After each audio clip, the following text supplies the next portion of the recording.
Let's roll.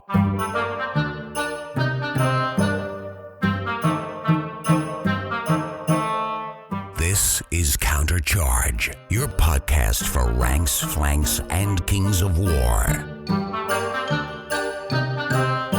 Join your hosts as they delve into the world of Panithor and bring you worldwide coverage of all things Kings of War.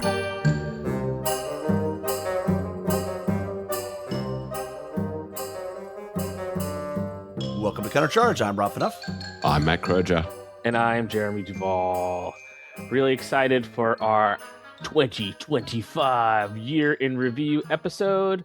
Really excited to be here with Matt and Rob. I can't believe another year has come. Another year has gone. We're still here. The world is still spinning. A new edition of the game is here. Some of us have loved. Some of us has lost. Some of us have painted. Some of us have talked about painting. You know, a pretty good, in general, a pretty good year, guys, right? Yeah, it's been a great year. There's a lot of interesting things that we're going to cover tonight. You know, obviously the 4th edition is probably top of the mind, but a lot of community updates, a lot of great events came through. Probably one of the best years of Kings of War we've had in a long time. I was thinking about that this morning, actually, before we came on, is we were quite bullish, I think, last year with our predictions of this being a banner year. I don't know. In a lot of ways, even though there haven't been a massive amount of releases, I think it kind of has been. But you know, we're waiting to see if it really goes boom, aren't we? Yeah, it was interesting because I think the release with Up 4th, sort of originally in that November, early December, it was going to be the capstone on the year. And now that's got pushed back, you know, a little bit of feel bads maybe at the end of the year. But it's been great to see all the photos from Mantic HQ, you know, as they've been getting all of the 4th edition boxes and books and miniatures, getting everything, all those shipped out. And it's sounding like at least people are going to get those before Christmas or by Christmas, which that would have been really sad if there was no fun stuff to play with during your Christmas holiday. And let's go to you first, Rob. Looking back at 2025, what are your first sort of community highlights of the year? Yeah, it's tough to decide, but for me, it kind of fell down to two events. One is obviously Adepticon, which is always a big event, but the move to Milwaukee, there was some uncertainty. Is this going to work? You're not in Chicago anymore. I like Chicago, or specifically Lombard, the suburb of Chicago that it used to be in, but Milwaukee blew it out of the water. I mean, it just, the hospitality, the space, the convenience to get around, the more accessibility to food, because, you know, in Lombard, you're in like this suburb, basically. When you leave the hotel, there's not a lot of food options. But in Milwaukee, you are downtown at the Bard Center, and you just walk outside, and there's dozens and dozens and dozens of restaurants all within footsteps. So great event. I also shout out, Mantic got a great room that was, you know, sort of its own thing. You walked in there, this was the Mantic room. This is where all the Mantic events were played, and it was awesome. So there's that one. The second one I want to highlight is the U.S. Masters in Reno. I thought, you know, I'm not trying to blow smoke up Jeremy's butt, but the guys over on the West Coast did an amazing job in Reno. It's definitely the high watermark for me. I say that every year, and I just think that we just keep playing strength to strength to strength to strength to strength. We're moving forward. Exactly. Yeah, each ever upwards and onwards. Well, Matt, what about you? I know you've got some great highlights. There were many highlights throughout the year. I mean, one of my favourites was just the little tournament that Jats runs here. His North versus South tournament in Canberra. He went to the effort of doing, you know, little swag bags and the trophies that actually, I don't know if I've ever showed you guys that. We've got these culturally iconic bus shelters in Canberra, and he got 3D prints done of them, and then he got Patch to paint them up. And so you can see, obviously not you guys listening, so that's what the bus shelters literally look like. If you want to give us a picture of that, we can put it in the show notes. Yeah, I can give you a picture. And then holy Patch even did graffiti on the back. Are they all different? They're all different. Oh, wow, that is cool. They're amazing, hey? So yeah, very cool. You know, that was cool, just the little bit of difference, and Jats goes to a lot of effort every year to, you know, to make it an interesting event. And then the other thing in Australia that I really enjoyed is just seeing a bunch of new TOs around the country stepping up. So, you know, it's been good to see people, you know, taking the reins and trying to get things going in their local community. So they're the highlights for me in the community. What about you, Jeremy? Rob picked out some ones that resonated with me as well. The change to Adepticon, to its new location, fantastic. I also love the fact that Mantic has their own room, and it's sort of around a corner. So you do have to go and kind of find it, but when you find it, it's like you're entering Mantic's Wonka chocolate factory. You know, they got all their signs, it's their dedicated space. So it did feel like, even though maybe off the beaten path a little bit, it felt like Mantic truly had a home at the new Adepticon space. So I love that. And then obviously, you know, planning US Masters was pretty much the majority of our 2025, really, as a community.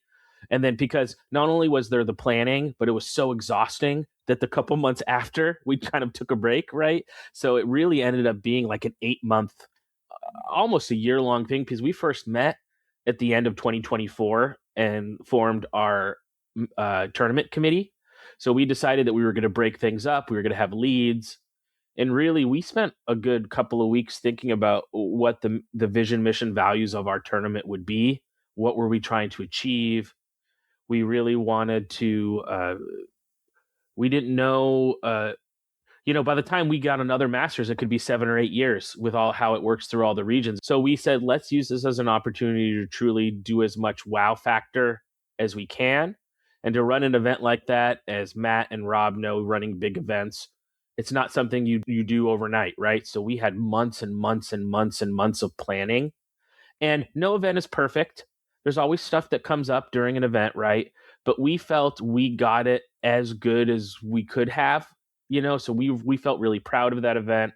We were so happy that people had a great time, you know, so definitely up there. And I also like to see this year, we started to see some new podcasts, you know, shout out to Nerve Check, shout out to Rob, just had him on recently, all the cool Epic Warpath stuff that's going on. Pinned and Broken. Yeah, And also Bane Chat. Yeah, with Glenn Waring and Tom, another Tom. We get people on the show and they're guests. I love it when they're like, hey, we can do this. And I'm like, yes, you can. And then they actually deliver. And shout out to Glenn and Tom and Jed. Amazing show. Bane Chat might be my favorite Kings of War podcast of all time. I love it. Good banter. Yeah, they get bit by the podcast bug. And rising tides lift all boats, right? So the more people we have producing content for this game that we love, the better it is for the community. And I know Rob, Matt, and I are voracious content consumers. Good content. If I'm not going to waste my time. If they don't edit and they ramble, no, it's got to be good content. Yeah.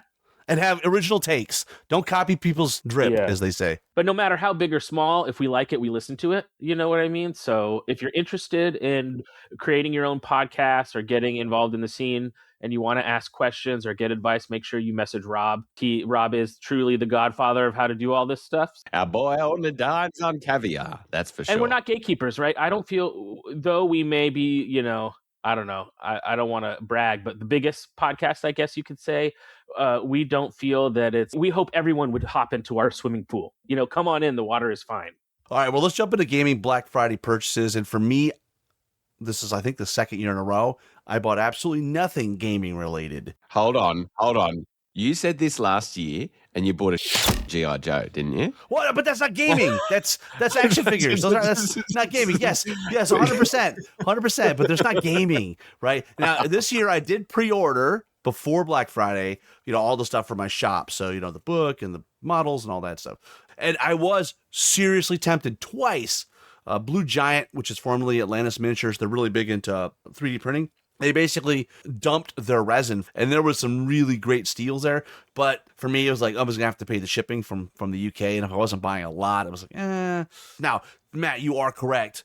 I bought an inordinate amount of action figures this year, not the least of which would be G.I. Joe Classified, which is the 6-inch scale. And if you didn't listen to it, you can go back to the episode with Drek from the Pinned and Broken podcast. If you listen past the end, we have like 20 minutes of action figure talk at the end of the show in an outtake. So I couldn't cut it. It was a very fun chat. So we left it in there, but so nothing for me this year. Let's go to Jeremy. Cause I mean, Jeremy's got the bug 3D printing and stuff. Yeah. This was a dangerous holiday as we spent Thanksgiving and as you guys know, Rob and I, as brothers from other mothers, we were brought into this world on the same day, not in the same year, but on the same day, November 27th.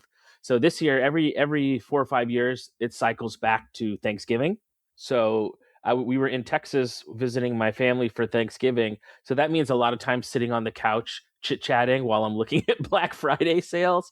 So I got a ton of stuff.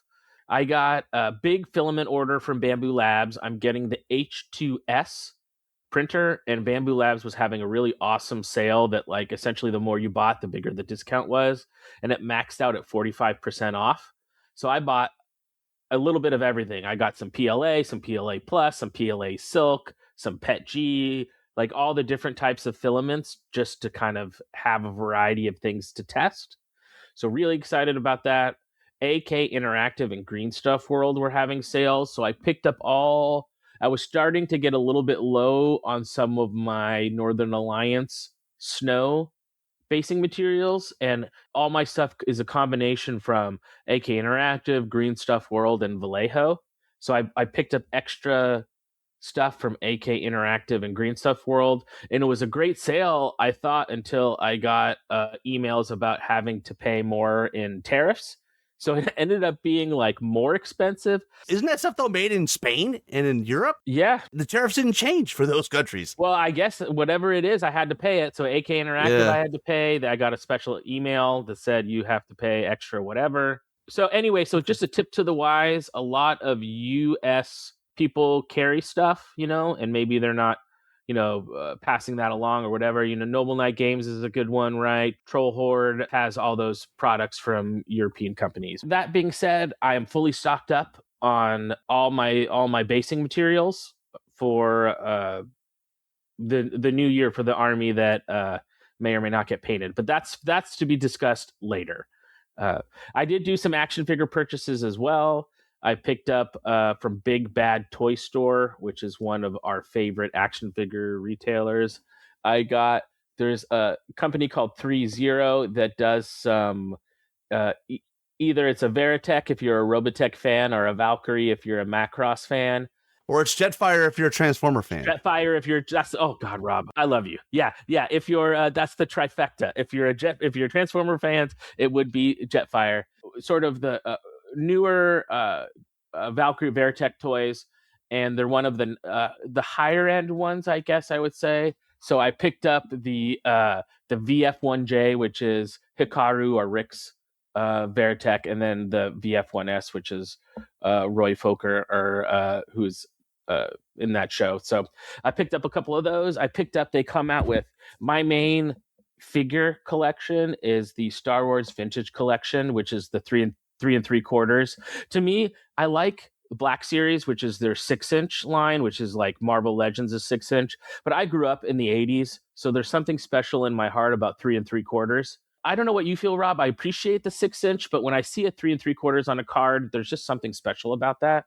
Yeah, if you're a mitten box, the 3 3/4 stuff, I think there's some nostalgia pull there.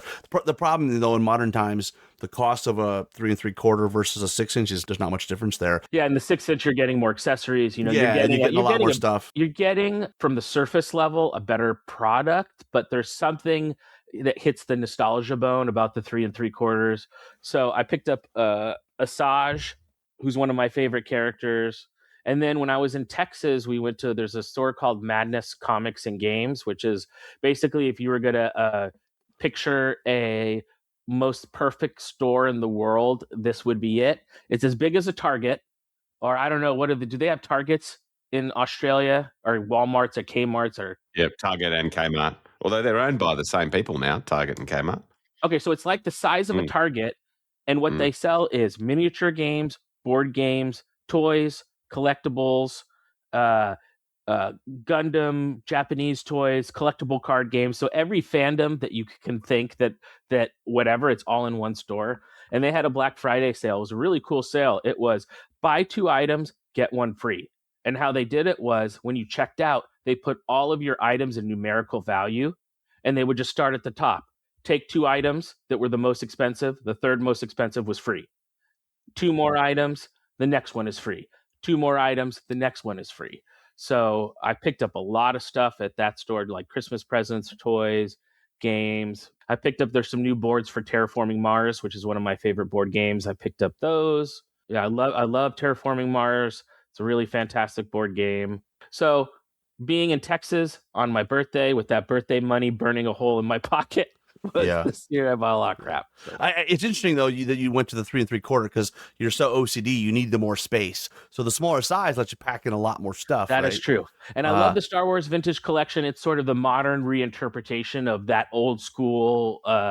So it's modern sensibilities, but still within that sort of milieu of the old school 3 3/4 style figure, and they have vehicles, and it's also a really great vehicle. The Black Series are 6 inches, a little harder. Well, I say this to Rob, who's got all the HasLab 6-inch vehicles, but it's harder to get vehicles in that scale. Far and few between, right? And they're like $300 for one. I will say, finally, though, I did get them a really awesome birthday present from my great love, Dr. Stacy. She got me the X-Mention Lego. So I'm super Lego store exclusive. I'm super excited to put that together. So, we do need to mention, though, our worlds colliding. So obviously we're big into toys, and what's the greatest toy YouTuber out there? Toy Federation.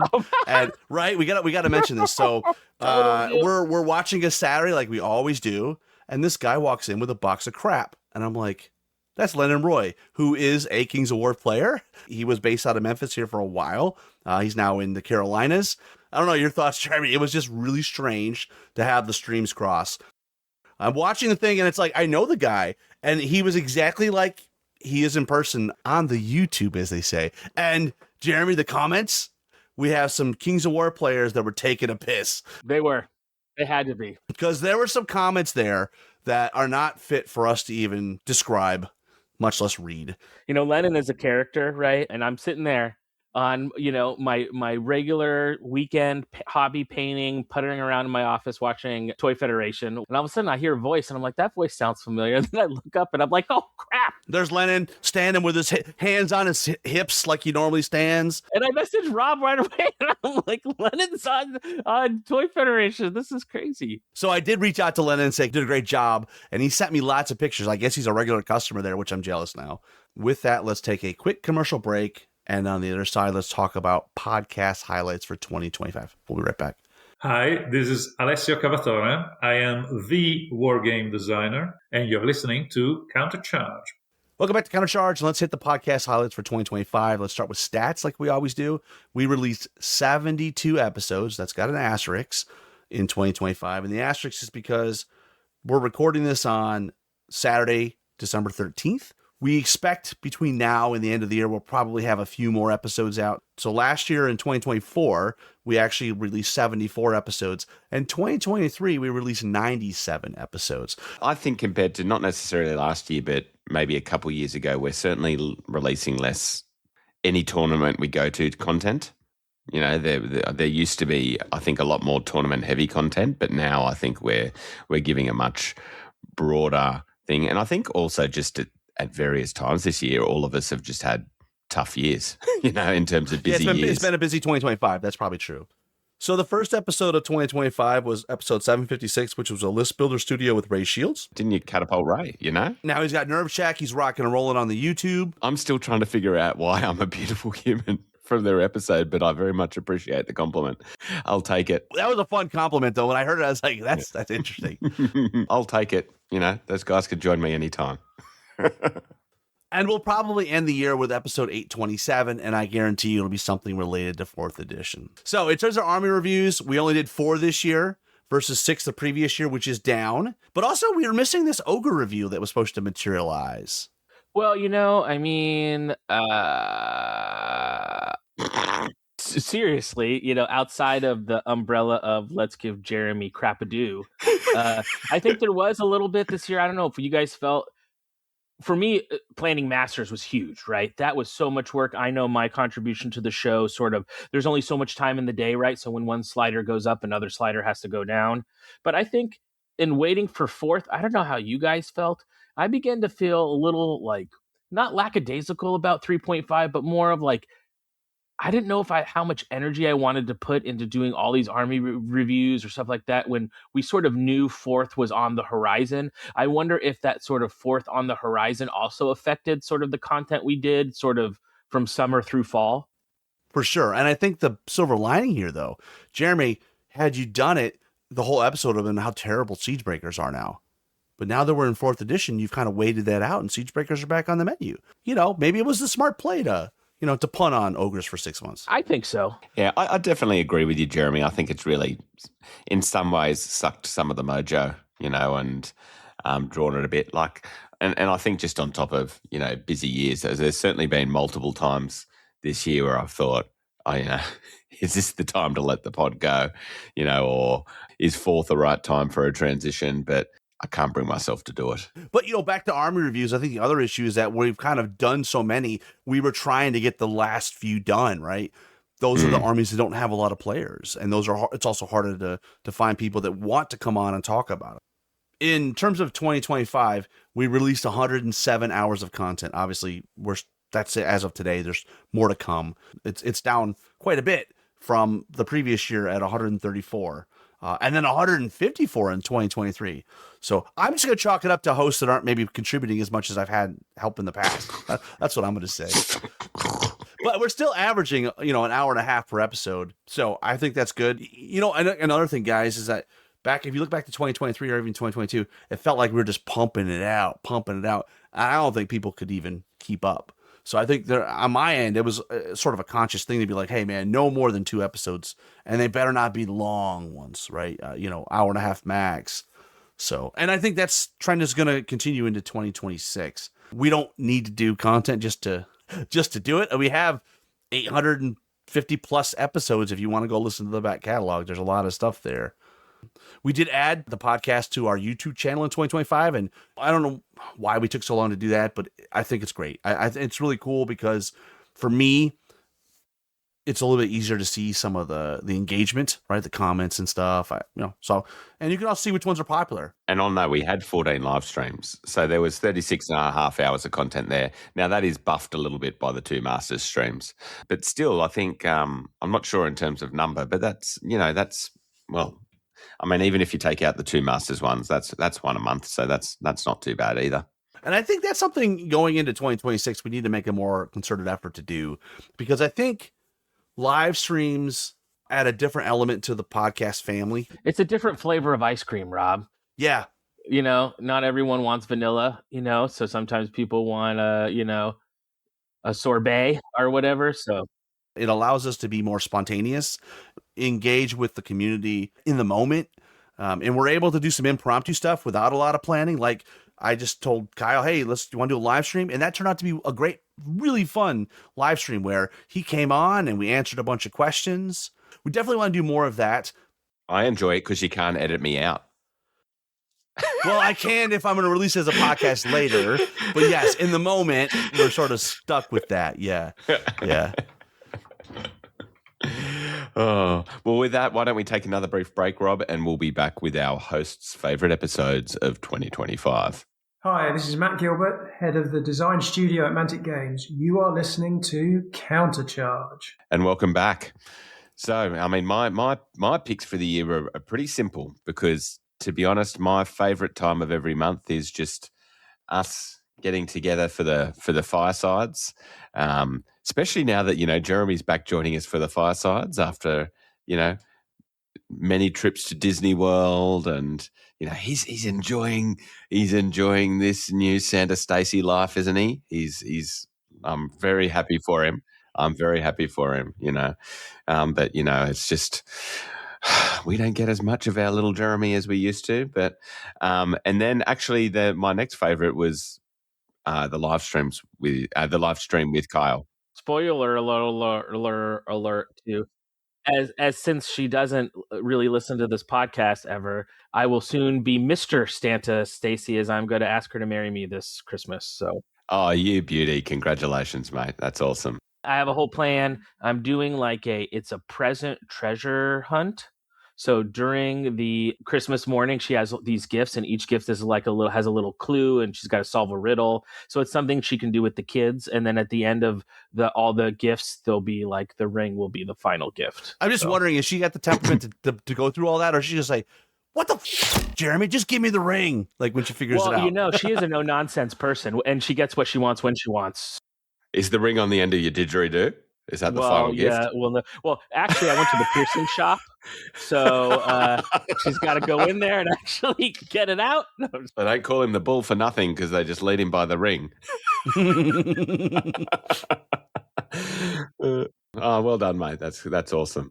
Yeah, so my second choice was the live stream with Kyle. Just, I think, like you say, Rob, I think the impromptu kind of, no real notes, just flying by the seat of the pants bit is enjoyable. What about you, Jeremy? What were your favorite episodes? A bunch of great episodes this year. The ones that stood out for me, I really loved all of Rob's Building the Nightmare series, which was the one with him and Dan Kamek, where they talked about their armies for Blue City Brawl. Super creative.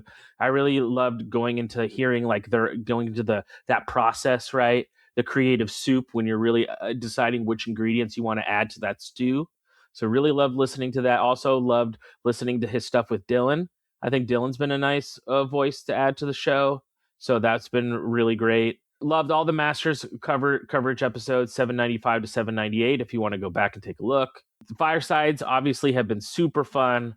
I think it's interesting in that the Firesides are a show which people really like, and they also take the least amount of work on our side. So we love to do them because you don't have to organize a guest. There's no guests, right? You don't have no guests. Right. The show notes aren't as bad. The editing is a little bit more laxed. But so all the Firesides were super fun. I loved episode 803, which was the one I did with Steve. In this section, I really try to think about what were the episodes I loved from you guys. I always love Matt's episodes when he does with just Australian guys. Yeah, it's cool. In many ways, we play the same game. Yet, Matt, we played a different game, right? Depending on what continent you are. So I think it's always so interesting when you bring people on to do army reviews or to talk about tournaments. I think the Aussie perspective is always so interesting, and it makes me think about the game in different ways or ways that I hadn't really thought of. So I feel our international episodes to me are always really exciting to hear what people think about the game from different areas of the world. Well, I'll jump in here and give you my favorite episodes of the year. I think, obviously, you touched on the one with Dan Kamek where we kind of went through the process of creating a pair of 1,000 point armies for Blue City Brawl. That was super fun. It was very time consuming, though, because we did 5 or 6 recordings where from inception all the way through the event and wrapping it up. But super fun. Now the 4th edition's out. I'll have those conversations again, and maybe we can, it'll be maybe not quite as sophisticated as the one we had last year because we're going to have as much time. But now that we know what the armies are going to look like, we can probably get rolling on that. 4th edition coverage. I really appreciated Matt and Alicio coming on and giving us their time. That's always awesome. Live streams with Kyle was awesome. The Michigan GT coverage, obviously, having Ronnie show up was great. And then, list builders, we did a bunch last year, and I can't wait to get to some more of them. But the standout for me was Marcelo. I think I could listen to that guy read the phone book. He did a really great job. So that's going to be our favorite episodes of 2025. Well, let's get into yours. Matt, when we get into this, I really like the homers here. The ones where they're just like, I like the episode that I was on. And let's start with our favorite singer, Paul, not Phil Collins. He commented on the Twilight Kin 4th edition preview. I thought that was awesome. And you guys did a great job. I really enjoyed that. Yes, yeah, that was the first thought that came into my head too, is we just going to see people pick their own episodes. That's fantastic. We love you, Paul. We love you. Next up, we've got Jeremy Altman, episode 809. Listening to Kyle describe the process for arriving at the Zerkali gives me hope for when they redo Elves and Dwarves, because they did an excellent job on an army that isn't an evil army with a bunch of toothy mouths, spiked skulls, and rotating mutations. It's harder to take something that is supposed to be good and make it look cool as well. Yeah, I agree with Jeremy there. I think that was a great episode. Adrian Scott, he loved episode 807 about your first impressions of 4th edition. He's also enjoyed a lot of the fireside chats and community engagement as well, like this very thread. Next up, we got Gordon Inns. He says the recent episode where Kara Przelinski answered live questions. Great. That was a live stream and a podcast. And then next up, we've got Thomas. He says the Twilight Kin 4th edition review, just because it's my army. Jats Turk, I really enjoy the fireside chats. They are the best for community feedback and interaction. And Steve Hildrew, every fireside chat, even the ones with Matt in them. I appreciate Steve's always breaking balls. I love it. Yeah, always count on Steve. Ian Kane, I think you've done a great job covering Fourth, but it has to be the Family of Gamers 777 appearance. Well, that's because Ian is a big fan of Dead Zone and those ilk of games, and Family of Gamers 777 have a great YouTube channel that cover those things. David Musgrave, favorite Countercharge episode from 2025. The Army reviews are always good, but some of the more rambling stuff around version 4 has gotten my attention. Steve Evans is next, another homer. He says, obviously, episode 763, but honestly, I really enjoy the List Builder Studios. More coming. Well, they'll probably actually be interesting again now, like more interesting, because they're going to be quite different, I think. And on List Builder Studio, Chet Dudek says, the List Builder with Chet Dudek. So he's on brand. He's on brand. Chet, do you always talk about yourself in the third person, mate? Can you imagine just walking around? Hi, I'm Chet Dudek. Did you see Chet Dudek do that? Chet Dudek did a duty. I'll roll these last three out just to get me back on topic. All right. Max K, the interview with Radek Bry. What a funny dude. I forgot that was this year. That was fun. You know what? Now that he says it, I should have added that to my list. Really, that guy just makes me laugh. That was really fun. Fun guy. Troy Hill, 781 Portraits of Panathor display boards by Jeremy. Well done. Mm-hmm. And Erasmus, I like the fireside chats and Lawmasters Library. Thanks to everybody that gave us our answers to question number 1. Let's get into question number 2. What topic do we need to cover in 2026? And let's start with the hosts. I'll start off by saying, I don't think there's anything new, really, guys. Like, it feels like we've already kind of covered all the show's types, content that we wanted. I think I'm still looking for different ways to show the same kind of information in a new, more enlightening way. And I think we still need to continue to improve, the accessibility and reach to other non-competitive gamers. I think following Mantic's lead about making the game more accessible to a wider part of the community, I think we need to do the same thing. List builder episodes, we've had some in the past where they were painters. We just need to continue to build on what we've already started. So what about you, Matt? Yeah, to me, coming into fourth, it feels like we just got to hit the reset button and start again, right? All the Army reviews. All the Army reviews. There's less of them now. Well, obviously, I saw a post on Fanatics this morning saying, I think from Sean Clark saying, what's the best counter for my mate's herd or something like that. And as I clicked the comments first, and like the first comment was exactly what I went there to say, which was 4th edition is the best counter because it's not really there strongly anymore. And there were a few people who had thought of making that comment already, so I didn't need to chime in. Yeah, it just feels like a bit of a reset button. I mean, as we were talking, the one thing that I think in terms of growth is we've still been looking for a while for someone that maybe can do on the ground in the UK, right, Rob? We're probably a bit UK light still, but I mean, obviously there's other casts now like Bane Chant filling that void a little bit. But if there's anyone with that wants to help us out a bit with a bit more UK content for us, then please let us know. That has a phone and wants to travel, let us know. What about yourself, Jeremy? I think you guys pull out some good points. Continued focus on the new player experience, like Rob was saying, community building. We always talk about how that's one of our primary goals as a show. And part of that for me is bringing on new voices to the show, especially I love to hear, Rob, when we talk about new player experiences, when a new player will come on the show and talk about what it's like joining the Kings of War community. So if you're a new player and you want to come on the show, don't hesitate to reach out to us. We've talked a little bit about trying to conceptualize bringing back Paint a Army, Paint a Unit, Tale of Four Gamers, some sort of hobby / thing for us to do as a show. So I think that will be really important to help keep us motivated and painting in the new year. But I think going back to formula, like what you said, Matt, is doing these Army reviews, but going back to basics, really, because this in very much is, as we've said, Kings of War spiritually is still the same game, but it's Fourth is a very different new experience. So it's going to be really interesting in 2026, not only in Army construction, right, but the game itself is different.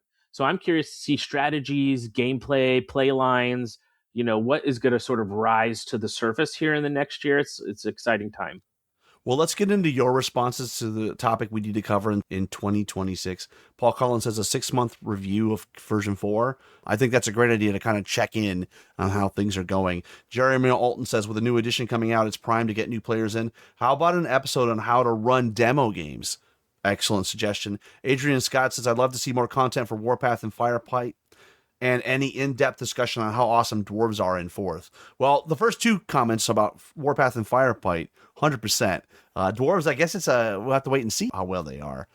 Gordon said halfway through the year, what about the meta? Thomas Alexanderson, different global communities. That's a great shout out. And that's what you were alluding to before, right? We don't have a lot of UK content.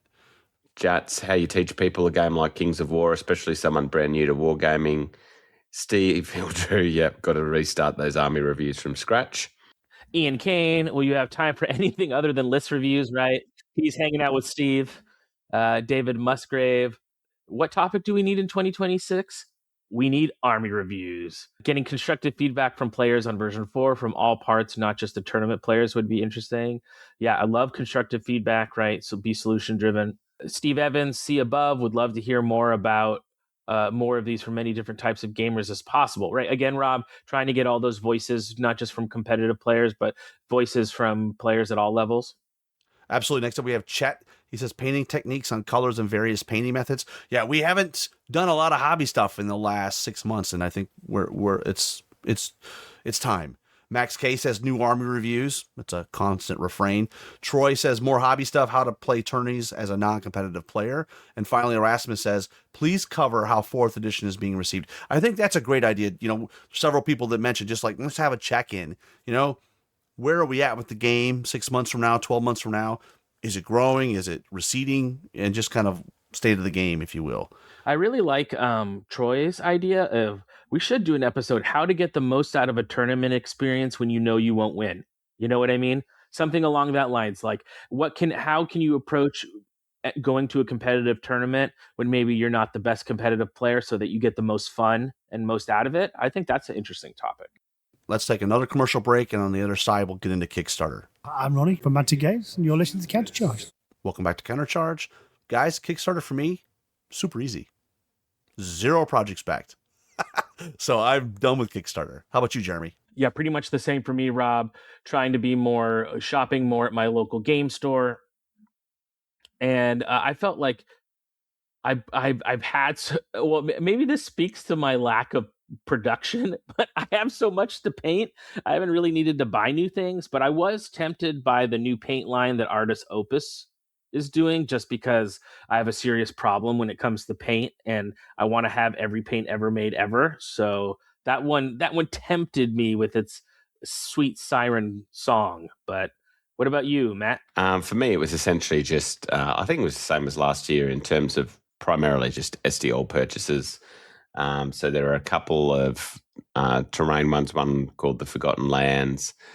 Asgard Rising is a company I quite like. I've backed a few of their things in the past. One was just a couple of storage systems. One which was the Omni 5 from, I think that might actually be a side business of Tabletop Terrain or something. It's poo. I'm not backing them again, that's for sure. No good.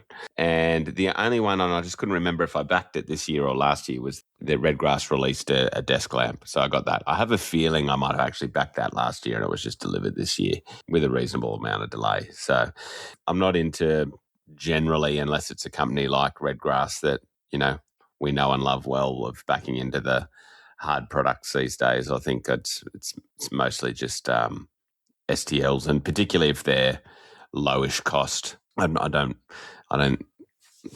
believe in paying a fortune for the stuff on there anymore. So it certainly I think our contributions and how we use Kickstarter has definitely dropped over the years. And let's just be clear, when we say Kickstarter, we're just lumping in all crowdfunding sites like Indiegogo and GamePound. Yeah, it's just, for me, I'm just buying local wherever I can. And, I've been burned over the years. Like, I buy something early without really knowing if I really need it or if it's going to be useful. And a lot of times it ends up being junk. So, as a general rule now, if it's goes through the crowdfunding process and becomes a real product that a lot of people get behind, chances are someone locally is bring that in the shop to orders. This is the moment Matt's been waiting for the whole episode. So let's get to it. Let's talk about our 2025 hobby commitments and how we did. And let's go from bottom up, I guess. We'll start with Jeremy. Well, I don't know what to say, really. Continue to struggle with getting painting done. I think Masters, family life, has been tough.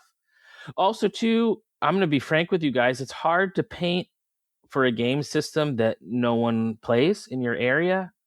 And I've had, I played Conquest this year and painted some Conquest stuff. And sort of my hope and goal there was in playing Conquest and kind of getting to know those guys, I can maybe get them into Kings of War. And that just didn't happen. We always say there's a game for everyone for a game. So they love that game and have no real interest to do anything else. And frankly, it's just too similar to Kings, which is another reason why there is no more Conquest. I've dropped that as a game to take my bandwidth.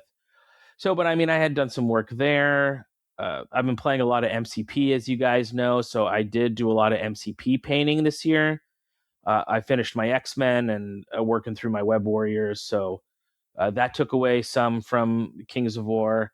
I did finish a Horde of Ice Elementals, a Snow Troll Prime, and my Tree Herder, which is going to be my Frost Giant, is almost done.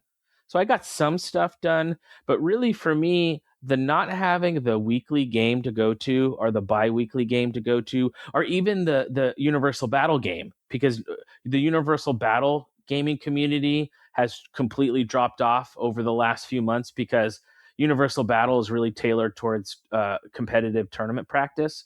And with 4th edition not released, people haven't really been playing that yet. So we joke, right? Jeremy never fishes painting anything, and that's true. But some of that is just from a general. I've had a little bit downtimes this year of trying to stay motivated with Kings, just because I can't get anyone to play with me in person. So, but I'm hoping, new year, new hope, new goals. I'm hoping the 4th edition maybe bring some new players in, or I'll get more involved in traveling to tournaments, so that will sort of reignite my Kings mojo. So I have been doing a lot of painting this year, but just not as much as Kings. What do you guys think? Does that make sense? Not having that weekly game night or the bi-weekly game night, or it's sort of hard to paint for a game system that I never play. If you're not engaging in the game at a regular cadence, it is hard to kind of stay in the loop, right? I still thought there was a minor chance that Jeremy was going to flick his camera on and there'd just be this fully painted Golden Alliance behind him. Northern Alliance. I'd be like, I get it. Like it was a long con. I've been conning you guys this whole time, Yeah, but do you know what? There's a lot of desire out there for people who don't finish first. So I think, it's a skill in its own right, Jeremy. So I think so. Yeah, exactly. Don't be ashamed of not finishing first. Altruism at its finest. No, you've had a big year about giving other people pleasure. Yeah, that's true. It's so true. Oh man, I swear, you guys are like, I love you so much. But that being said, Kings is still my first love. I love it as a game system. I think it's so great. I think 4th is going to be awesome. What I'm doing with my Northern Alliance, I really like. I'm really into this frozen ice elf.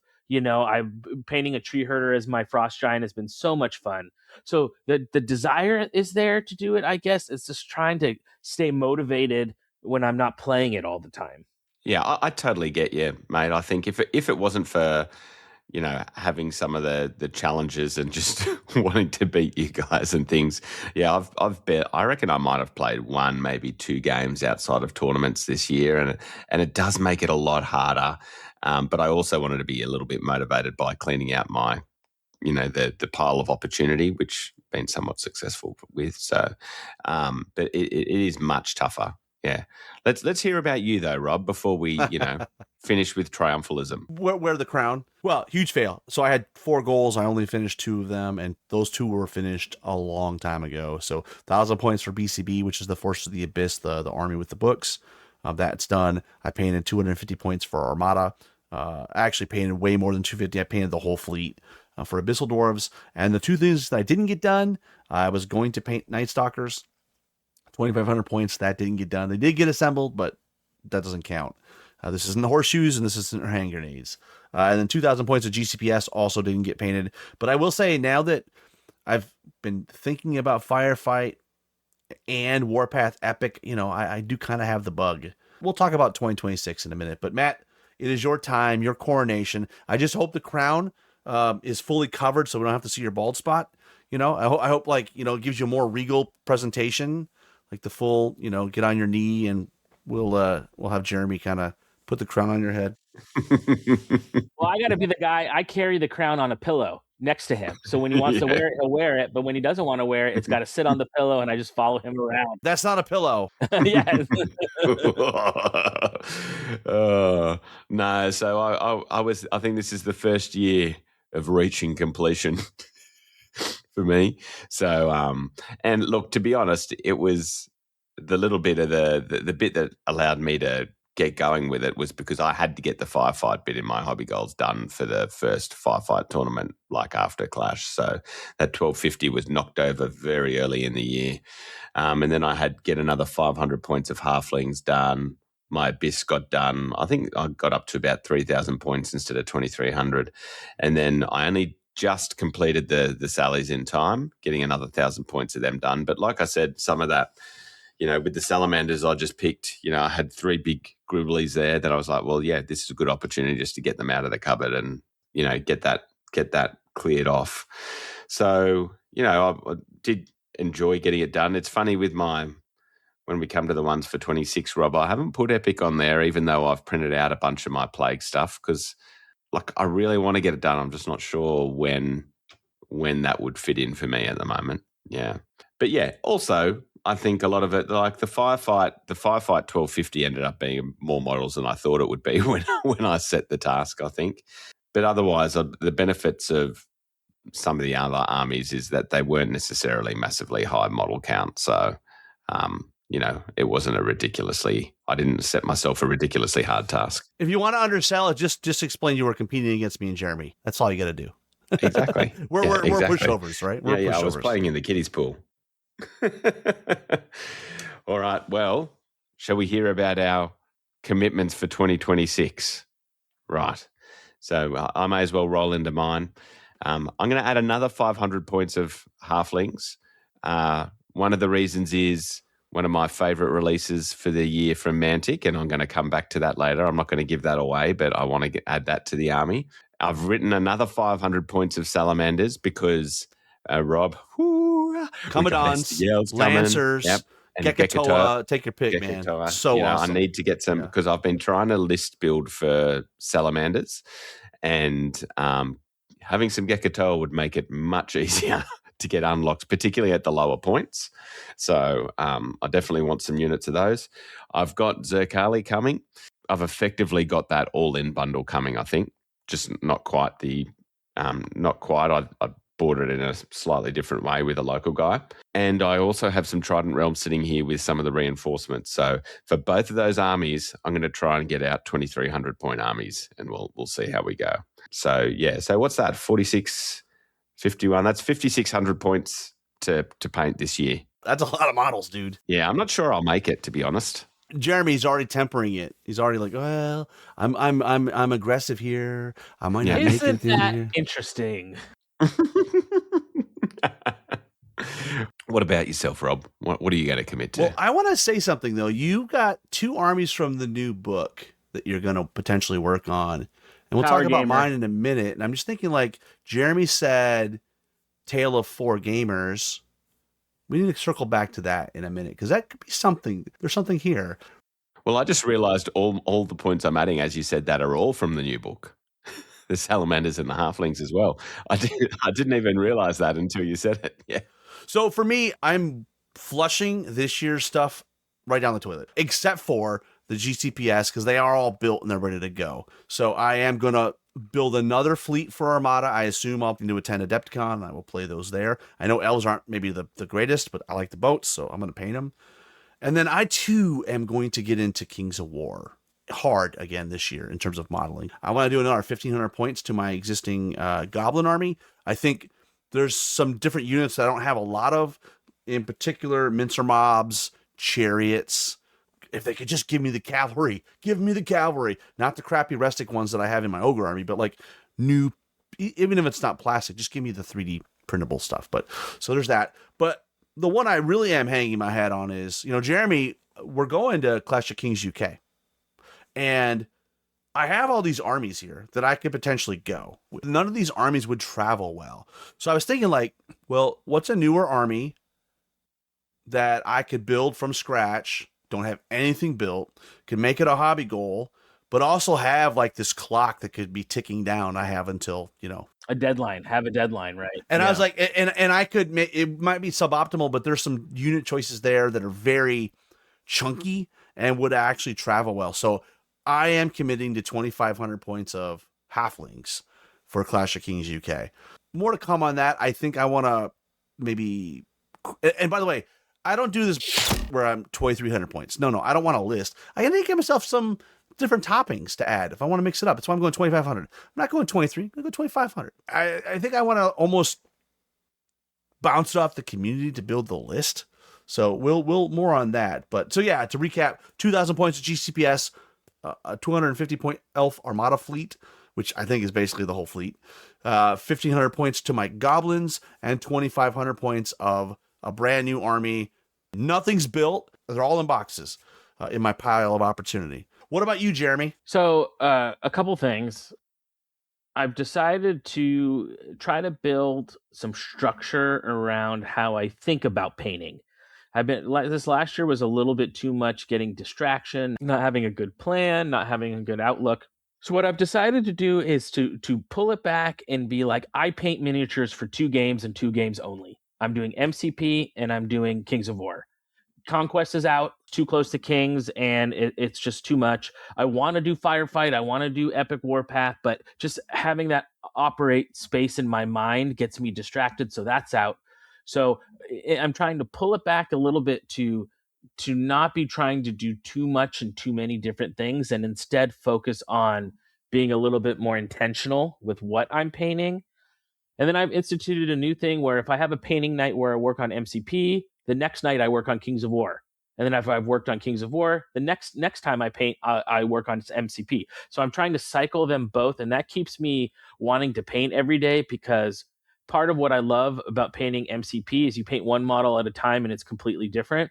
Where in Kings, I got to paint 20 spear guys or whatever. So I'm finding cycling between the 2 different types of painting has me more motivated to be painting every night. So that's part of my strategy for 2026 is being a little bit more intentional, having a little bit more better project planning. And then as I work through MCP and get through these webs, I'll have 2 full factions done for that game, which will be pretty good. And then, so really my goal for Kings is still the same goal every year, Pinky, right? Is I want to have a fully painted Magic army that's painted to the best of my ability. I love Northern Alliance. I've done a bunch of playtest games in 4th. I think they're great. So that's just going to continue to be my goal for this year, is have a really kick-ass Northern Alliance army. Matt, this is not a SMART goal here, though. He hasn't read out my comment that I put on his show notes. The best commitment is no commitment. Well, sometimes too, admitting that you have no control gives you all the control. So I did get the Zen spirit of your comment. I just choose to ignore it. I mean, I'm painting a lot, and in this last year, I had 2 or 3 months where I put a lot of time into my City States Conquest army that then got put in a box. So that was months of like wasted time. So I'm just trying to be a little bit more intentional, focus on not as many game systems, bring it down to these are the 2 game systems I play, period. And I'm not even, I start to kind of, dingle my toes in something else, and immediately I pull myself back. So I'm hoping this will help guide me a little bit this year. Maybe one of the things you could try, which I like to do, is I'll do top tier army, tabletop army, and I'd like to fluctuate between the 2, because the tabletop army gets things to the table faster, and it kind of keeps me going, right? I'm actually able to play with stuff faster, but then in the background, I also can keep that quality up on this other army. So maybe that's, who knows in the future, maybe, I've tried to do that, and I did do that a little bit with my Dark Fathers from Firefight, when you're painting and you just keep telling it, because whenever I try to do that, I end up looking at the model and I'm like, this looks like crap. I'm going to put my best effort. Do you just in your mind know that this is the level I'm going for? Or what do you do as far as your intellectual, like, does that make sense what I'm trying to add? How do you get into that mindset? Rather than focusing on the output, I focus on the input, which means for the tabletop armies, I want to hit a certain amount of time to get a unit done. And, as long as I'm okay with the result in the sense of it's tabletop, then I'm fine with it. Goblins are a good example. They look good. I mean, they're not bad, but like I didn't put in the effort that I put in on some of the other armies. And also, it's also the only way I could ever probably handle like a real horde army, right? Painting hundreds and hundreds of guys to a very high standard would, then I would have broken down castles with stained glass windows all over my bases. Well, your goblins are a great example, right? Great basing, and then your color scheme is so great on those goblins that when you look at it as a whole army, it does look really great. And you can pick out a few centerpiece models like a Wing It and maybe spend a little bit more time. But, what I'm saying, I guess, to sum up is focus on the input to make sure you're not wasting a lot of time. Really, the effort needs to be, every stroke needs to be moving the thing forward. But you can focus on, interesting color choices, interesting model selection, that kind of thing as another alternative to just painting everything to the 9th degree. My halflings are like that, or my Kingdoms of Half Men are like that, where it's like, golly, it's going to take me a month to paint these 40 guys, and that's not even, maybe not even finishing them. I did just have my Perplexity browser researching for me in the background what flights from Australia would be on that Clash of Kings weekend, guys. So I'm not going to rule it out just yet. All right, you heard it here first. We're locking it down. I'm not ruling it out here just yet. Now Steve is going to be like he's going to have a hard time. Well, see, the best thing is I know, just leave a ticket. I'll be like, even if last minute I could do it, I'll be like, Steve, saw the big dog out, brother. Fair enough. The big dog it means you're alluding to the fact that you're the 2025 Kings of War hobby champion. With that, let's take another quick commercial break, and on the other side, we will get into ours and yours favorite Mantic releases for 2025. Hi, this is John Quayle, and you're listening to Countercharge. Welcome back to Countercharge, and let's get into our favorite releases from Mantic this year. I'm going to go pretty quick here, guys. Number 3 is Hard Plastic Placoderms. I've always loved the Ector model. It's amazing, and they just kind of double down on that design aesthetic, and I really, really love it. Down the road, definitely an army, but not in my near future. Champions is my second pick. I love that game. It's a lot of fun, but do not play it super competitively because it will break down and it will make you cry. But I really love the heroes, right? And I also love the heroes are now in 4th edition, which gets to my first pick. Obviously, I'm loving 4th edition. Lots of reasons to do it, but I'll just use this one reason. Every time I turn a page or look at something different, something new pops out at me, something that's refreshingly clean and well written. And I'm just like, God bless Alessio. So with that, let's turn it over to Matt. My number 3 is just the Zakali range. So, I mean, it's interesting. I know in lots of these, well, not lots, but some of these releases from Mantic, it's not everyone's cup of tea, but I very much enjoy what they've done with this range. If I wanted anything more, actually, it would actually be more stuff related to Magic Monkey Guy. Yeah, I would like to see. A bit more theme in there. At the moment, I'm kind of like, it seems a bit weird standing out as the only, monkey in the dog army. But I really love that model, and I can't wait to get my Zakali arrive. My number 2 is the Equal Opportunity Dragon. So the dragon in the wheelchair. I know this is a very divisive model.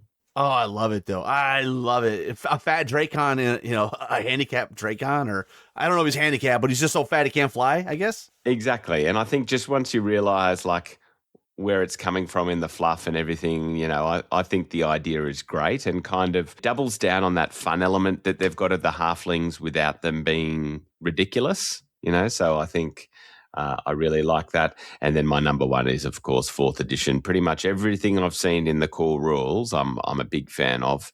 I think there's a little bit of work to be done on that list side, but we know that's happening pretty much every 6 months. Yeah, I mean, the only thing that'll stop me doing something like the Trident Realms will be who knows what comes out in 6 months, and I might want to do another army. You have a little hobby wobble. Yeah, so we'll see. But that's my favourite things of this year. What about you, Jeremy? I love the Zerkali 2s in my number 3. A lot of the models in there I really like, especially like the one hero guy, archer looking scout dude. Prowler from the Champions box. Yeah, I love that model. Mantic continued to up their model game, can continue to work there. 2, I loved all their Epic Warpath stuff. Like I say, I'm not going to play it, but I love the idea of playing it. I hear some like hesitancy in his voice, Matt. If there's anyone local to Jeremy, I don't think it'll take much to twist his arm. Well, and that one I can see myself like speed paints, smaller scale stuff looks better. So maybe I can get over the hump of looking at a miniature that wasn't painted to like my best, where I'm painting eyeballs or whatever on a 10 millimeter. Maybe I could force myself. Yeah, I plan to airbrush like a base coat on mine and then drag a dry brush across the top. And be done. Basically. Yeah. Yeah. And then my number one is 4th edition. I completely agree with you, Matt, and both what you and Rob said.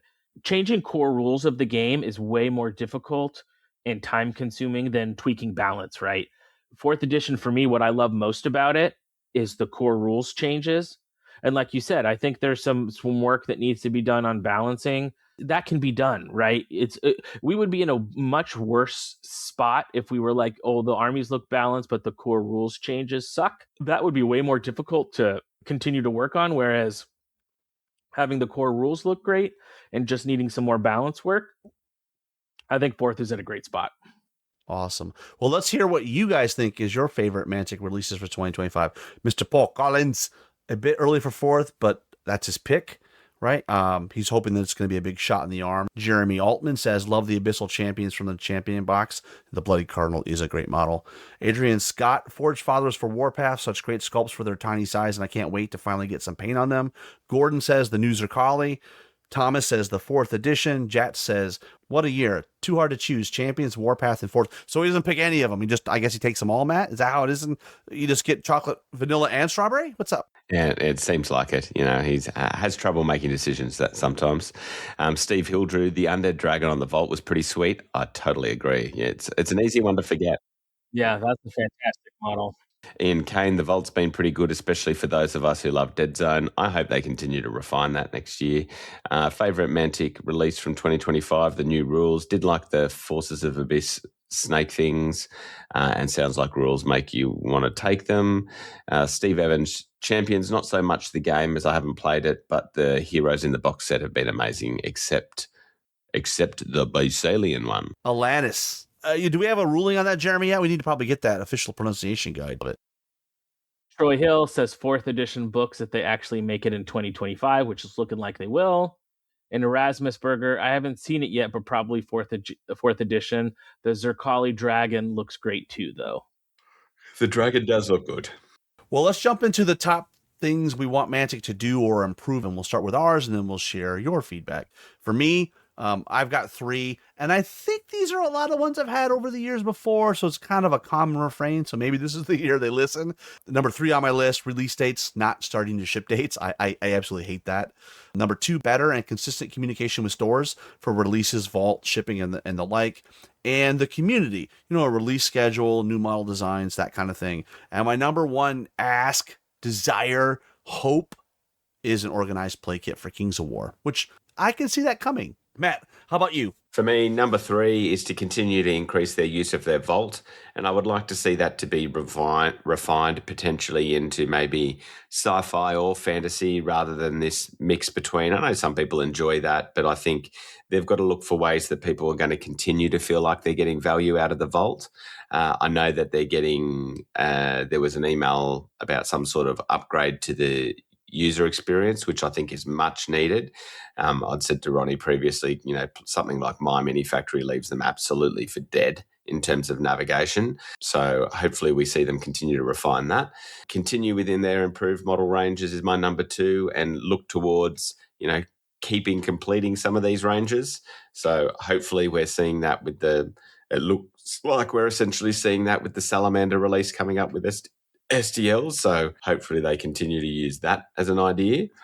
And then number one is basically the same as yours around that organised play, Rob, is decide on a consistent way to support tournaments. Every year I've heard a different story, and, you'll see a tiny little tournament get a heap of support and then another one not get any, or a larger one have some issues getting support. I really think they need to stick with what they'd said they were going to do of like a tiered system, and just say, under a certain size, I'm sorry, they've got to look after their bottom line as well, and support the things that are going to get eyeballs on their game. So, that's what I really want to see. I don't want to see them supporting everything, to be honest, because I don't think that's a good business model. I know it can be great for the community, but also, I buy a lot of prize support each year and things like that for the tournaments, but you do wonder how much actually gets used. So, not quite sure. Yeah, but yeah. What about yourself, Jeremy? I agree. Same thing. Or organized play structure is my number 3. And I think that's true. We've had times where, when we've reached out for prize support or support for like Riddle of Steel, smaller, a well-known tournament on the West Coast, but small, we've gotten one response. And then I reached out initially for prize support for US Masters and was offered less. And that made absolutely no sense to me. And eventually it got sorted out. But it's just kind of the thing is, like, I guess knowing what are the events they want to support and having a consistent strategy, as opposed to depending on who you email, you get a different response on what they'll help you with. I have a sense, Jeremy, that they're going to be dropping back to 2 raccoons in a trench coat. Maybe there will be some more strategy and some more effort put into this, and maybe it'll get sorted out. Yeah, that's my hope, because they really got to find a way to get that organized play going, like, and do more store engagement, get Mantic in stores more. And I used to think that this was a riddle and a problem that us, the community, had to solve, which is, how do we convince our local game store to carry Mantic product?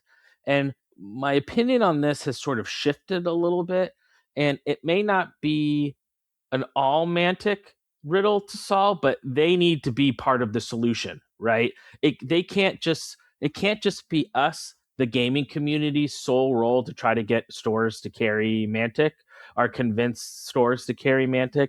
I think Mantic needs to have a plan for that too, right? And by saying that, we're not inside Mantic HQ, so we don't know the challenges they have or the struggles they have or the plans that they're enacting. So this is all of just from like an outside perspective. But I would love as a player to be able to join forces more with Mantic around how do we collectively as a group figure out how to get your product in more stores. Because I still think in the US, that's the missing component, is that about building the game, is how do we get it the product in the stores more. Number 2, learn from your competitors. There's lots of smaller or equal-sized companies, I guess from the outside. I mean, I don't know bottom lines, but you can look at market share or their presence in the zeitgeist of miniature gamings. There's a lot of other companies that are making amazing miniatures. And I really still hold to the fact that miniatures get people into games, rules keep them there. So still continuing to think about how do we design and make the best models possible. And then I'm with you guys, more consistent shipping and delivery dates. That will help store support when stores know exactly when they're going to have product to sell to their participants. I know a lot of this fourth edition delay was not their fault. It was outside vendors or whatever, but it still was a giant buzzkill. So I think trying to learn, obstacles are a pathway to mastery, right, Rob? So I hope that they're doing some looking at this launch and thinking about what did we learn? What could we do better? How can we grow? But really excited to see what's going to happen in 2025. Absolutely. Well, let's hear from you. Or for the one thing you want to see Mantic improve in 2026. Let's start with Paul Collins. He says, that's up to Mantic, isn't it? I can't see any major issues. Jeremy Altman says, Mantic Companion is a one-stop location for tournaments and events. I think that's kind of what you were mentioning a little bit, Matt, as well. Adrian Scott says, I know you expect me to say the dwarf range, but I'm not going to do it. Instead, I hope Mantic continues to add their older resin sculpts to the vault. like Plague Bursters or Forge Fathers Dreadball Team. I also hope they enable more stores to print their STLs for customers, especially in Australia. Last I checked, there's nobody commercially printing STLs down here. I would say things like the Forge Fathers Dreadball Team, though, those are traditionally sculpted, I believe, in green. So I guess you could scan them in. They would probably be better served to just resculpt them digitally. Now, and, with the new, what is it called, guys, Dreadball All-Stars coming out, which may be going to Kickstarter, as I heard, I think there's a pretty good chance to see some of those guys. But it's a great comment, right? There's a lot of stuff that's not on the vault. It would be nice over the years for them to take another look at some of those older units, older sculpts, and update them digitally and get them on the vault would be awesome. And Gordon says, if giving podcasters other outlets early views to pass on, give some guidance on what to include so they're all presenting the info you want out there. Yes, let them have their own flair, but I'm sure there's a certain way they want to get across that they may be able to communicate to give a little bit of consistency. Yeah, and he's not criticizing anybody here. And just inside baseball here, I think Mantic historically has been very laissez-faire in the sense of, here's the information. There might be an embargo date, maybe some rules like don't show anything on a screen, don't type it out, that kind of stuff. But they've really been hands off. Ultimately, that's probably the issue that you're bringing up is probably less a reflection of Mantic and more of a reflection on some of the people that provided the information to the community. Maybe the solution here is that they're going to have to be more selective. Like there are different mediums, and so I think that makes it hard to, if you want to support, or if Mantic want to support all the mediums, I think it is hard to have a standard set of rules for what to release or not. Although, as we've seen, probably things like AI make it easier to pull the audio stuff out and turn it into print anyway. So maybe they have to kind of get over a little bit of we don't want this army actually out in print. And if they're going to release a few, just let the printed bit go out. I think with giving previews to podcasts, right, Mantic can't make podcast content, right? They can't be in the production lab or production space of podcasts. They can release the material. They can give material to the shows, give the rules on how they want the material released. Like, you can't do this, you can do this, you can't do this, you can do this.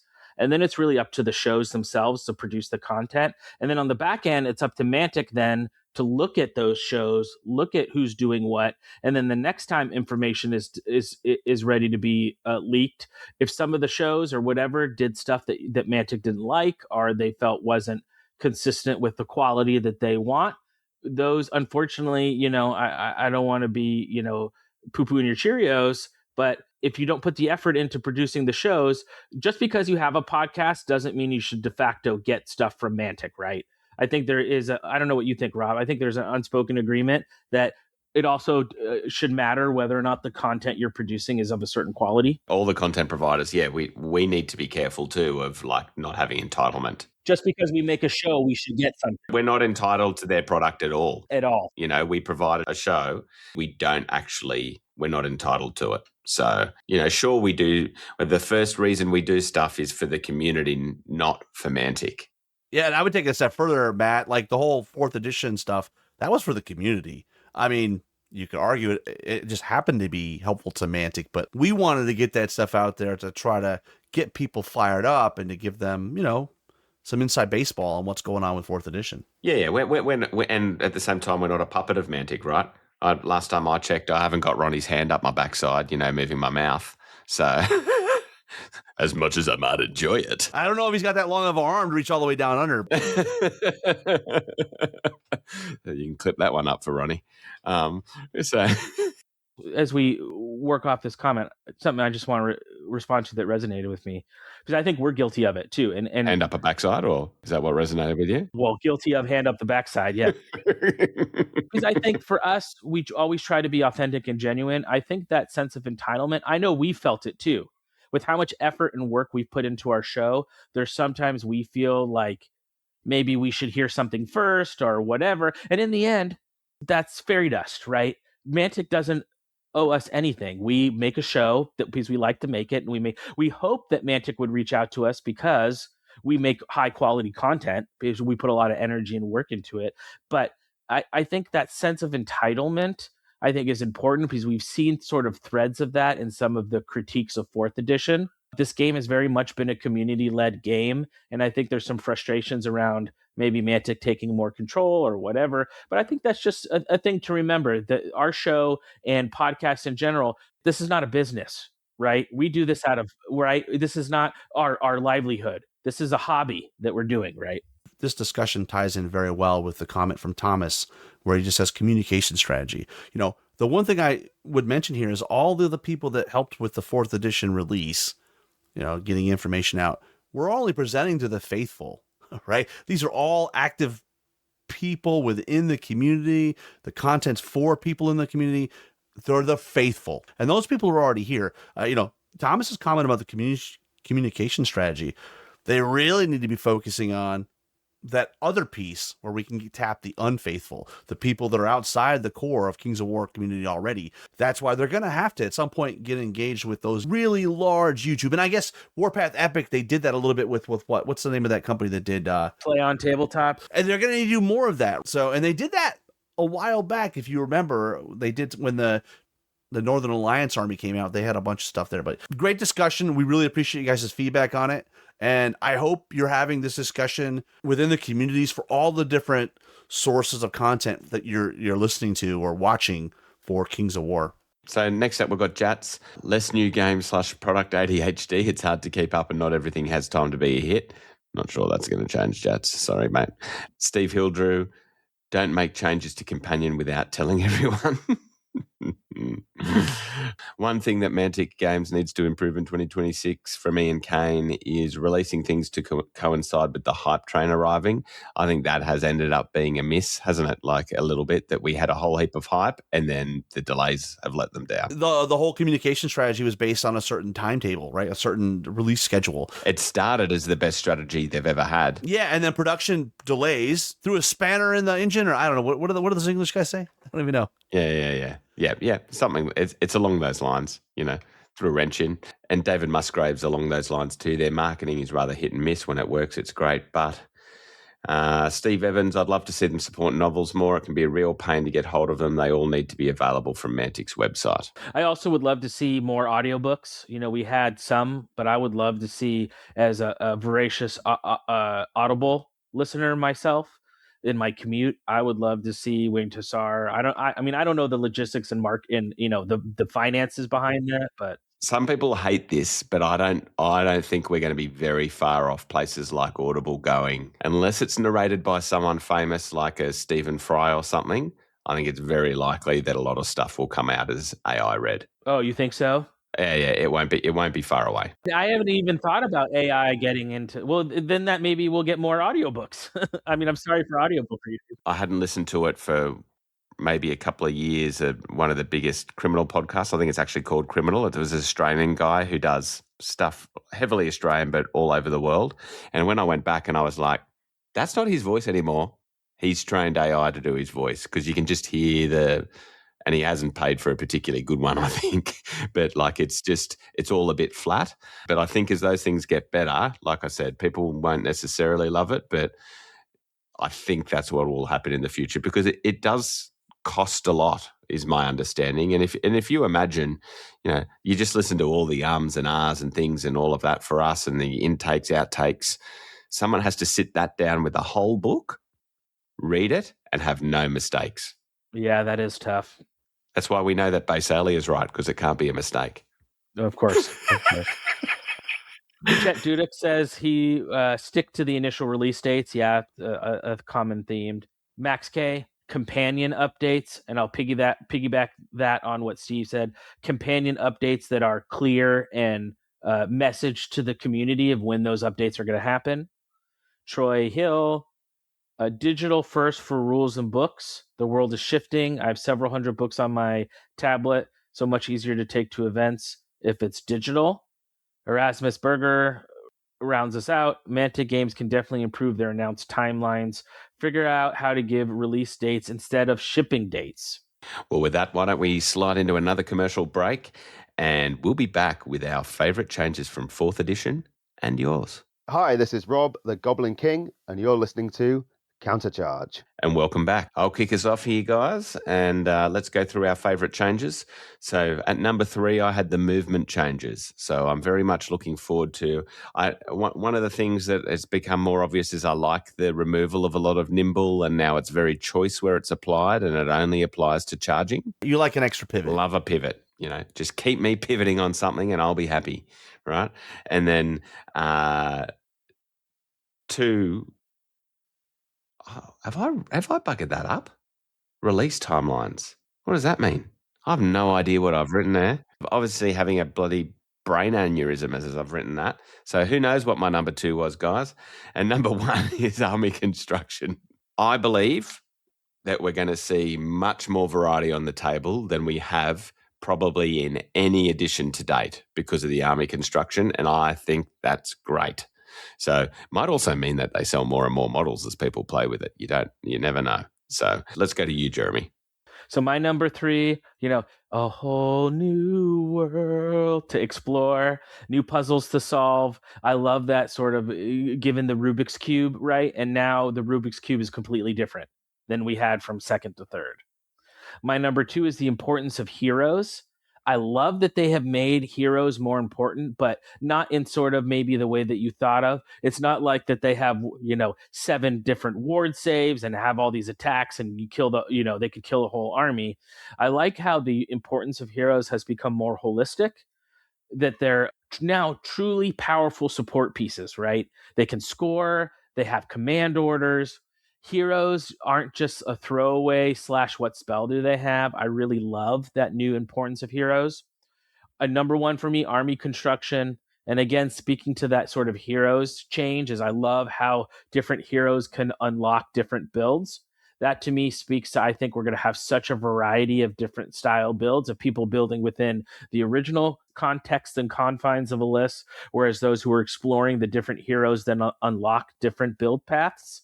So that's what I'm excited for. What about you, Rob? Well, since Matt didn't have a number 2, I've given him one, which is you don't treat friendly units as blocking terrain while charging if they're part of the same multi-charge. So I think that's a big one that people are just starting to see it. It makes it a lot easier to get units into combat. But for me, my number 3 is withdraw. I love it. I think it changes the game dynamically.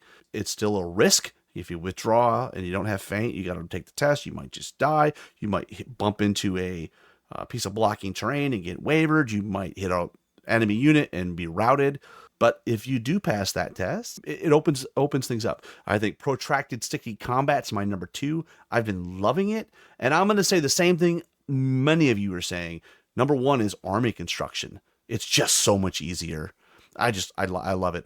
Well, let me say this. Army construction in the sense that maybe not necessarily easier to find the unlocks that you're looking for, but more interesting. Army construction is just so much more interesting now. With that, let's get into your responses. We'll start with Paul Collins. He says, easy list building. Can't wait to see more basic troops on the table.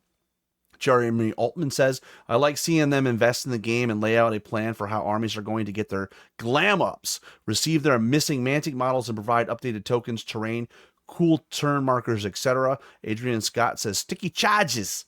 That's a terrible Australian accent. I didn't mind it. I think it was all right. Okay. Yeah. Units no longer being able to charge out of combat and into another one always felt too gamey. Agreed. It's a real gotcha moment. And then Gordon says, limiting certain units, monsters, heroes that even a small amount of spamming could lead to overpowering, unbalancing the list. Thomas, charging an individual is now like charging anything else, I believe. I'm not quite, I can't remember. I haven't looked at that. Jats Turk, skimming down number of armies while creating a new IP. Steve, the army selection process I'm quietly in love with. Ian Kane, favourite change from 4th, getting a professional in to take ownership of the rules rather than depending on volunteers. David Musgrave, army building. Yeah, we got Steve Evans, armyless construction without a doubt. I've been preaching about this for years. More rank and file, less characters, especially warlords. Anything that streamlined the game, Chet Duddick says, aka renaming hordes, simplifying cover, getting rid of corkscrew charges. Troy Hill, shooting doesn't route unless you're devastated. Erasmus Berger, my favorite thing I hear about 4th edition is that it sounds like Alessio took a page from Historical Wargaming's book. I came into Wargaming through Historical. and cavalry being terrible in terrain is familiar to me. Phalanx causing hindered implies that it doesn't benefit from terrain, which is right too. Also staying in a fight unless you do a risky withdraw. All right. Well, next let's jump into what are we most looking forward to in 2026. I'll start. Again, I cheated, Matt. I got 4. Suck it. So I've got but to be fair, 3 of them are events. I've got Adepticon, US Masters, Clash of Kings UK. But my number 1 is I really am excited to get Dylan more involved in the show. I think he brings, well, first of all, the dulcet tones he brings are amazing. But he also has a lot of great things to contribute. So, Matt, how about you? Seeing the next supplement comes in at my number 3. Can't wait to see what's in it. Building and playing a new army, which will most likely be the Zerkali first, I think. Although if I'm seeing a lot of people doing it, I might immediately do the Trident Realms. And then Clash 26, which comes early in the year in January for us. Sorry, Clash Australia 26, I should say, at first. We've got a big announcement about that coming up soon. So look out for that, and hopefully we get a few more sign-ups when those 4th edition books are hitting the table. Jeremy? Yeah, for me, number 3, hopefully, this is my so dream and hope, is having a new army to play with this year when I finish my Northern Alliance. To be fair, though, Jeremy, you need a lot more ice elementals because they're really good in 4th. So you're going to have to get going on like hordes like 2, 3, and 4. Yeah, we'll see. You just need to lower your standards, my friend. I guess so. Number 2 I'm excited for is new player growth, continued upscaling of the Kings of War universe. That's like getting it into I think what you said, Rob, is getting it into areas where the faithful is not already. You know, how do we get it onto other shows, other podcasts, other YouTube channels? Number 1, Adepticon, best convention of the year. Super excited for that. And we'll start with Paul Collins, the new list books. I'm working on new armies. Jeremy Altman says, I'm looking forward to getting my son and new people involved in the game surrounding the hype of the new edition and just playing and hobbying a lot more because of it. Adrian Scott says, the inevitable countercharge slow grow league for 2026. More to come on that. We've got we can't say anything right now, but it's coming. Gordon says, playing games of 4th edition and seeing if the lists in my head are as good as they think they are. I think I already know they won't be. Thomas says, playing in a GT. It's been 3 years since the last time. Jat Turk says, just setting into 4th and the community growing, hopefully. Steve Hildrew playing tons of 4th edition Kings of War and delivering an amazing Clash of Kings 26. Ian Kane, the end to all real wars and world peace. David Musgrave, what are you actually getting back to playing? Steve Evans, adding more units to my existing armies, playing in events, and maybe just beating Steve Hildrew in a game of Kings. Chet Dudek says, I'm looking forward to fully loaded GT March 14th to 15th in Wilkes-Barre, PA. It's going to be even better than last year. Max K, shrieking Spider Rider as I jump on Ronnie's back and stealing his hat at Clash. Okay.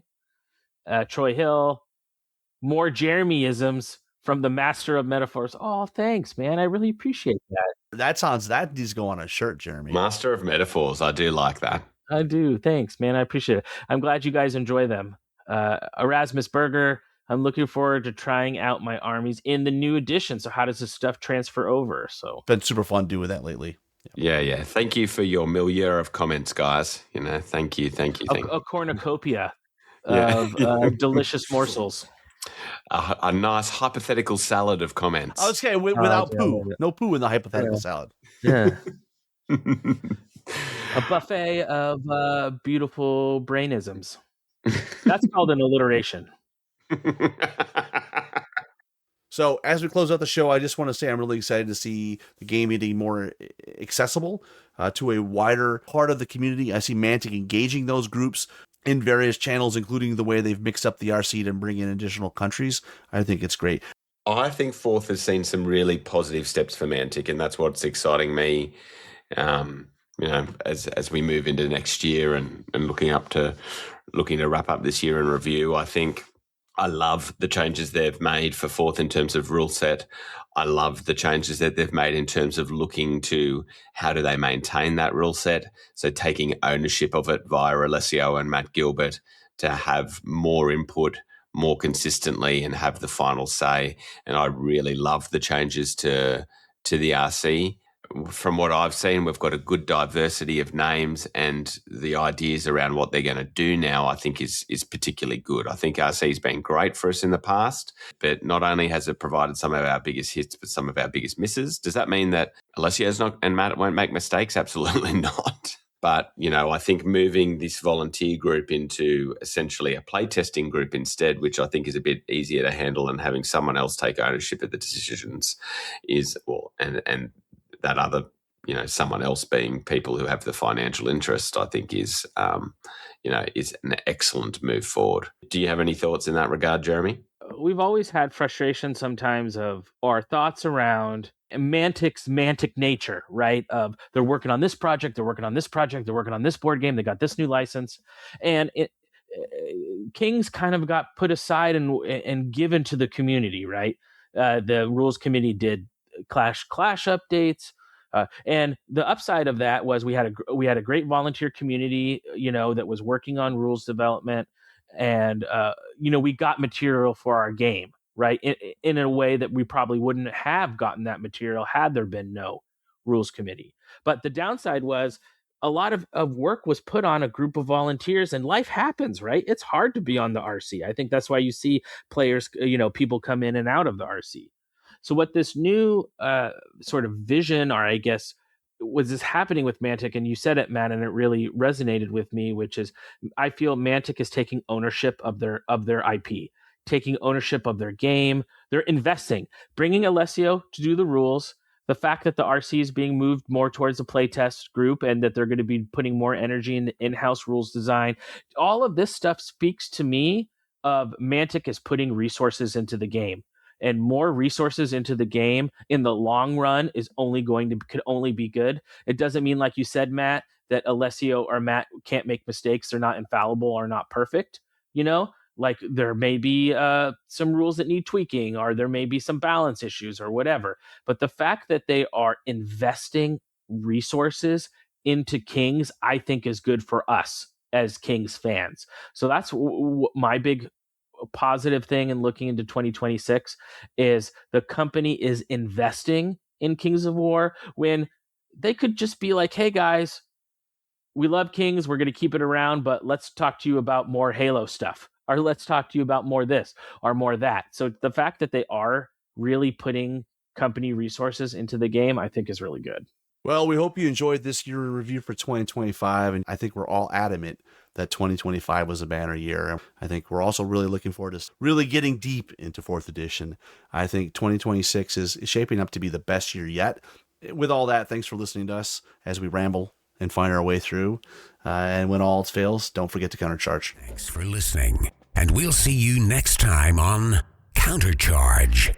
Please let us know what you thought of the show by emailing us at counterchargepodcast@gmail.com, on Twitter at countercharge15, or by commenting on the Countercharge Kings of War podcast Facebook group.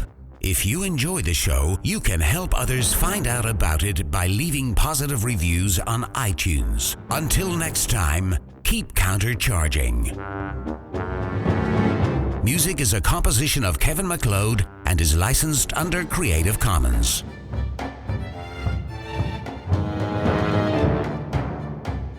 We don't feel that we hope everyone would hop into our swimming pool. Come on in, the water is fine. Yeah, except for those podcasts, we don't want that. You know who you are. All right, guys. Well, let's jump into gaming. It's not going to be. I just had this image of a swimming pool of podcasters. I'm like, I don't know if I want to be there. You don't know if you want to be in that pool?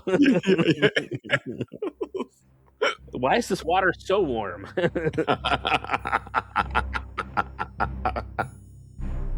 Yeah, I don't know about this.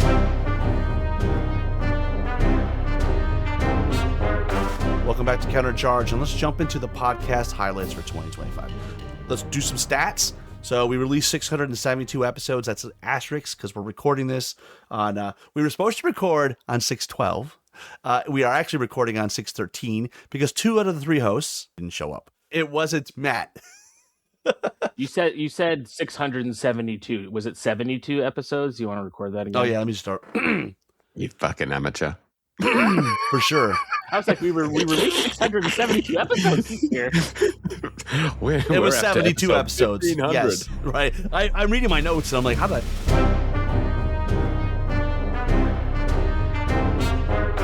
In terms of Army reviews, no surprise, we're down. In 2025, we only did 4 Army reviews. Missing an ogre review, aren't we? Yeah. Let me just start that over. So in terms of Army reviews, we only did 4 this year versus 6 the previous year, which is down. Obviously 4th edition. But also we were missing this ogre review that was supposed to materialize.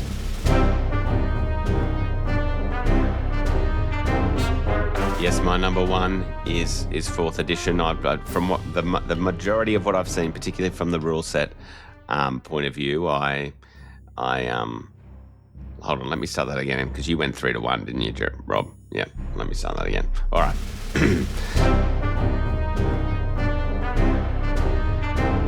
I just knew.